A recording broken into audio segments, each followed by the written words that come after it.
एक मोठा उत्साह आज नागरिकांच्या त्या मंगळवार पेठेत आम्हाला दिसतोय। हा अत्यंत स्लम म्हणजे जवळपास दाट लोकवस्तीचा भाग आहे। अत्यंत कष्टकरी समाज इथं राहतो, हातावरचं पोट असणारा लोक राहतात आणि त्यामुळे भारतीय जनता पार्टीचा कार्यकर्ता हा कोविड पासून रस्त्यावर या ठिकाणी होता।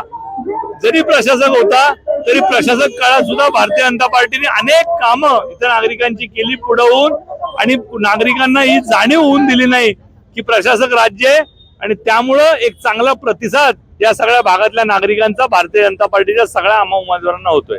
विरोधक असतो प्रत्येक, म्हणजे आपल्याला घटनेने ही लोकशाहीने आपण ही निवडणुका स्वीकारल्या आहेत, आणि त्यामुळे जो समोर येईल तो विरोधक असतोच। विरोधकाशिवाय ही निवडणूक होऊ शकत नाही, आणि त्यामुळे त्यांनी त्यांचं काम करावं, आम्ही आमचं काम करावं। भारतीय जनता पार्टीची संस्कृती ही हात जोडून मत मागायची, काम करून मत मागायचे, आणि आम्ही त्या संस्कृतीनुसार लोकांच्या घरोघरी जातोय। आज तुम्ही बघताय की या आंबेडकर वसाहतीतले सर्व तरुण युवकांनी भारतीय जनता पार्टीत प्रवेश केलाय।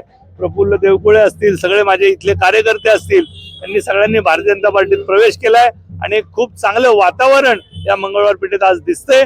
मी तुम्हाला आज सांगतो, भविष्यात या पाठिंब्यामुळं आम्हा सर्व उमेदवारांवर एक मोठी जबाबदारी या ठिकाणी येणार आहे। या लोकांची सगळ्या अपेक्षांचं एक मोठं आव्हान आम्हाला या ठिकाणी स्वीकारावं लागणार आहे, आणि आम्ही ते स्वीकारू, आणि या लोकांच्या प्रत्येक समस्यांचं निराकरण करण्याचं काम यापुढे भविष्यात आम्हाला करावं लागणार आहे। 16 तारखेला भारतीय जनता पार्टी या पुणे शहरातली सत्ताधारी पक्ष म्हणून निवडून येणार आहे, आणि त्यात आम्हा 4 उमेदवारांचा समावेश नक्की होईल असं आज मला या ठिकाणी वाटतं।